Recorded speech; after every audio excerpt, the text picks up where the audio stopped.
Transition finance refers to financing provided to emissions-intensive industries to fund their green transition, which plays an important role in addressing climate change and accelerating global decarbonization. Emissions-intensive industries include hard-to-abate sectors like energy and chemicals, steel, cement, and construction.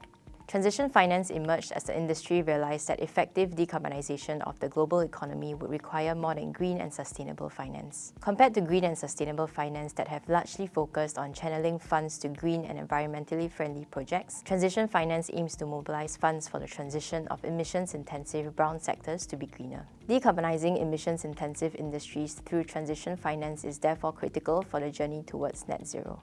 To move the needle on decarbonization, transition strategies to green the brown sectors are important for Asia, a region that continues to industrialize and continues to be heavily reliant on coal for power generation.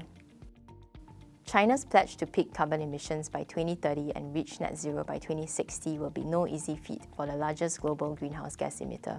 The majority of China's greenhouse gas emissions are from hard-to-abate sectors, where almost 50% of emissions are from steel, chemicals, cement, and concrete companies. China has done much work in green finance by mobilizing funds towards renewables such as wind and solar energy. Under its green finance scheme, the opportunities for financial institutions to invest in or make loans to companies in emissions-intensive sectors are limited. This prevents such sectors from implementing emissions reduction measures that usually require high upfront capital costs.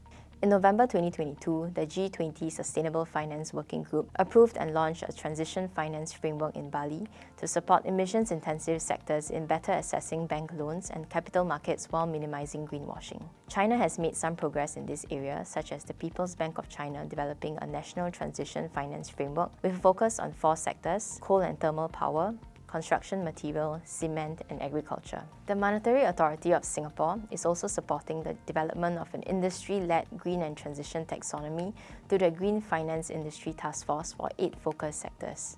According to the MAS, these focus sectors account for approximately 90% of ASEAN greenhouse gas emissions, namely agriculture and forestry, real estate, transportation, energy, industrial, information and communications technology, waste and circular economy, as well as carbon capture and sequestration. The proposed criteria for the taxonomy are green, that refer to sustainable activities, amber, that refer to transition activities, and red, that refer to harmful activities that are incompatible with the net zero transition.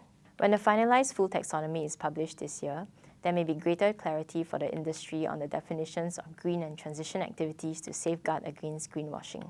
Transition bonds are picking up in China and Japan recently, with strong support from the respective governments. To supplement green bonds, China announced in June 2022 the rollout of low-carbon transition bonds under a pilot scheme to accelerate its green efforts. The proceeds from the transition bonds will be channeled to fund green efforts in emissions-intensive companies. Japan's Ministry of Finance is also considering issuing 1.6 trillion yen of green transition bonds in the second half of the next fiscal year from April. However, transition bonds may fall short of being the preferred financial instrument for the low-carbon transition because of its use of proceeds structure. Comparatively, sustainability-linked bonds may be viewed as a simpler and more attractive instrument that does not limit issuers to channel the proceeds to predefined sustainable projects. SLBs provide greater flexibility to use the funds for all purposes while meeting sustainable KPIs within a specified timeframe at the issuer level.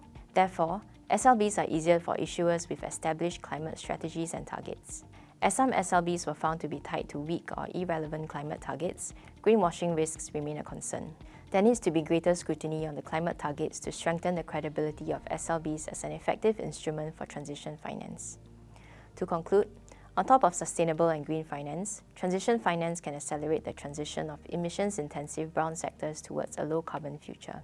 The development of transition taxonomies is a step in the right direction so that there are clear definitions of what transition activities are comprised of to minimize greenwashing.